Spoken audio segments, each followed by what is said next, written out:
Welcome to Teja TV news. Shravana Purnima సందర్భంగా పట్టణంలోని శ్రీ పైడితల్లి అమ్మవారి ఆలయాలకు భక్తులు పోటెత్తారు. దేవస్థానం ఈవో కె శిరీష పర్యవేక్షణలో లోక కళ్యాణం కోసం వనంగుడి, చెదురుగుడి ప్రాంతాల్లో చండీ హోమం నిర్వహించారు. ఆలయ వేద పండితులు సాయి కిరణ్ శర్మ, వి నరసింహమూర్తి శర్మలు హోమం, పూర్ణాహుతి కార్యక్రమాలు నిర్వహించారు.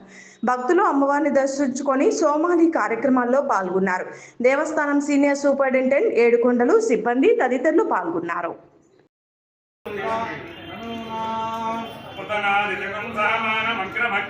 నమః అని కీర్తించారు.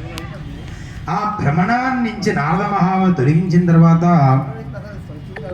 ఏమి చేయమంటావు అని అడిగితే నారద మహాముని చెప్పాడు.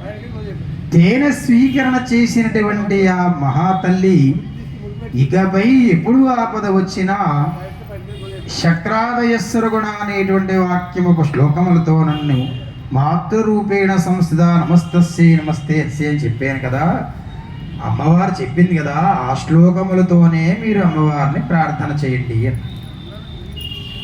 అలా ప్రార్థన చేయమంటే వారు బ్రాహ్మీ కాలంలో ఈ యొక్క నమస్తస్యై నమస్తస్యై నమస్తమ్మ వారు పూర్తిస్తున్నారట. ఎక్కడ హిమాచల కృత